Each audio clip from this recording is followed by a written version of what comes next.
வணக்கம். இன்னைக்கு நாம ஒரு ரொம்ப முக்கியமான விஷயத்த பத்தி பார்க்க போறோம். ஆயிரக்கணக்கான அரசு ஊழியர்களோட தொழில் வாழ்க்கையில ஒரு பெரிய தாக்கத்தை ஏற்படுத்தக்கூடிய ஒரு புதிய அரசாணை. இது வெறும் ஒரு டாக்குமெண்ட் மட்டும் இல்ல, பணியிடங்கள்ல சமத்துவத்தை கொண்டு வரதுக்கான ஒரு நீண்ட போராட்டத்தோட முக்கியமான மைல்கல். சரி, இந்த முக்கியமான ஆணைய நாம எப்படி படிப்படியா புரிஞ்சுக்க போறோம்? முதல்ல இது என்ன மாதிரியான கொள்கைன்னு பாப்போம். அப்புறம் அந்த 4% இடஒதுக்கீட்டை எப்படி பிரிச்சிருக்காங்கன்னு பாப்போம். அதுக்கப்புறம் இந்த சுழற்சி முறை எப்படி வேலை செய்யுது, கடைசியா இதை எப்படி செயல்படுத்துறாங்க, இதனால என்ன தாக்கம் ஏற்படும்னு முழுசா பார்க்கலாம். வாங்க, முதல்ல அடிப்படையிலேருந்து ஆரம்பிக்கலாம். இந்த புது கொள்கையோட சாராம்சம் என்ன? எதுக்காக இது இவ்வளவு முக்கியத்துவம் வாய்ந்ததா பார்க்கப்படுது? இப்போ நீங்க பாக்குறது தான் அந்த அரசாணை எண் 6. இது 2016ஆம் ஆண்டு கொண்டுவரப்பட்ட மாற்றுத்திறனாளிகள் உரிமைகள் சட்டத்தோட அடிப்படையில பல வருஷ காத்திருப்புக்கு பிறகு வெளியிடப்பட்டிருக்கு. இந்த அரசாணை ஒரே ஒரு முக்கியமான மையமான விதிய கொண்டு வருது. அதுதான் இதுக்கு முன்னாடி இல்லாத ஒரு பெரிய மாற்றம். அது என்னன்னு பார்க்கலாமா?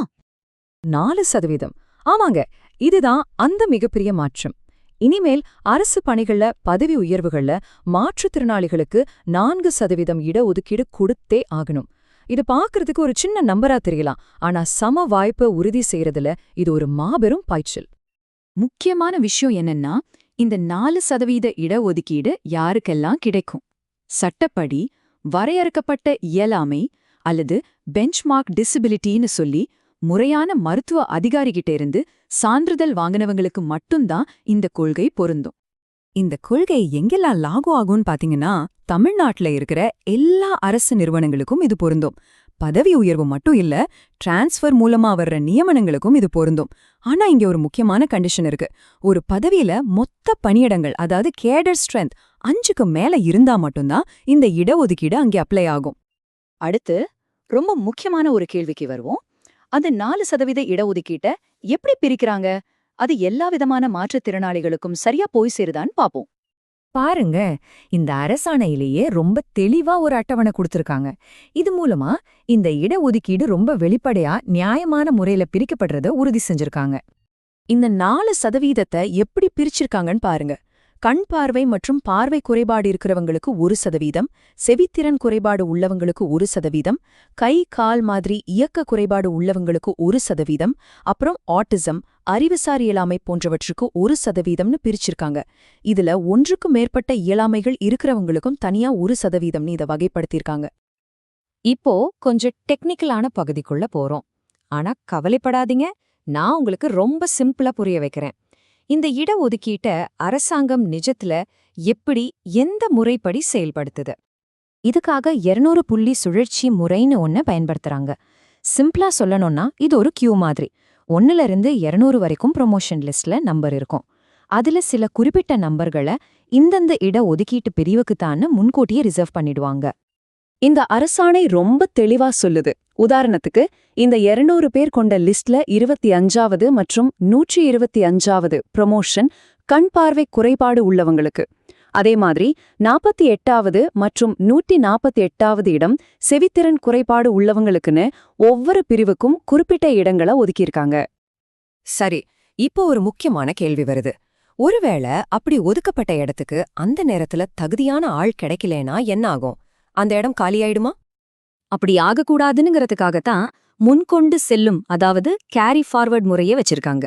முதல்ல அந்த காலியான இடத்தை அடுத்த வருஷத்துக்கு எடுத்துட்டு போவாங்க.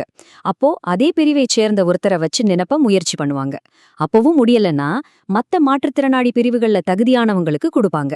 அதுவும் முடியலன்னா எந்த மாற்றுத்திறனாளியா இருந்தாலும் அவங்களுக்கு கொடுப்பாங்க. இத்தனை முயற்சிக்கு பிறகும் அந்த இடம் நிரம்பலனாதான் கடைசியா அத இடஒதுக்கீடு இல்லாத மத்தவங்களுக்கு கொடுப்பாங்க. பாத்தீங்களா, அந்த இடத்தை நிரப்ப எவ்ளோ முயற்சி எடுக்கிறாங்கன்னு. சரி, இவ்வளவு விதிகளை போட்டா மட்டும் போதுமா? இதெல்லாம் சரியா நடக்குதான்னு யார் பாத்துப்பா? அரசாங்கம் இதை எப்படி உறுதி செய்துன்னு பார்க்கலாம். இதுக்கு ஒரு 2 அடுக்கு கண்காணிப்பு முறையை வச்சிருக்காங்க. ஒவ்வொரு டிபார்ட்மெண்ட்லயும் ஒரு ஒருங்கிணைப்பு அலுவலர் இருப்பாரு. அவர் அவங்க டிபார்ட்மெண்ட்ல இடஒதுக்கீடு சரியா செயல்படுத்தப்படுதான்னு பார்த்து வருஷம் ரிப்போர்ட் கொடுப்பாரு. இவங்க எல்லாரையும் மேற்பார்வை செய்ய ஆணையரால் நியமிக்கப்பட்ட ஒரு தொடர்பு அலுவலர் இருப்பாரு. அவர்தான் ஒட்டு மொத்தமா இது சரியா நடக்குதான்னு கண்காணிப்பார். இந்த கொள்கையை எவ்வளவோ சீரியஸா எடுத்துக்கிட்டு இருக்காங்கன்னு இதுலயே தெரிஞ்சுக்கலாம். ஒவ்வொரு ப்ரொமோஷன் ஆர்டர் போடும்போதும் சம்பந்தப்பட்ட அதிகாரி மாற்றுத்திறனாளிகள் உரிமைகள் சட்டம் 2016 படி எல்லா விதிகளையும் நாங்க சரியா பின்பற்றிட்டோன்னு எழுத்துப்பூர்வமா சான்றிதழ் கொடுக்கணும். இது அவங்களோட பொறுப்பை இன்னும் அதிகமாக்குது. ஆக மொத்தம் இந்த முழு அரசாணையுமே ஒரு அடிப்படை உரிமைய மையமா வச்சுதான் உருவாக்கப்பட்டிருக்கு. அது என்னன்னா, ஒருத்தருக்கு அவரோட உடல் குறைபாட்டை காரணம் காட்டி பதவி உயர்வை மறுக்கவே முடியாது. கண்டிப்பா இந்த அரசாணை காகித அளவுல ஒரு புரட்சிகரமான பாய்ச்சல் தான். ஆனா இதோட உண்மையான வெற்றி இது நடைமுறையில எப்படி செயல்படுத்தப்படுதுங்கிறத பொறுத்து தான் இருக்கு. வரும் காலங்கள்ல பணியிடங்கள்ல இது எந்த மாதிரியான தாக்கத்தை ஏற்படுத்துதுன்னு நாம பொறுத்திருந்து தான் பார்க்கணும்.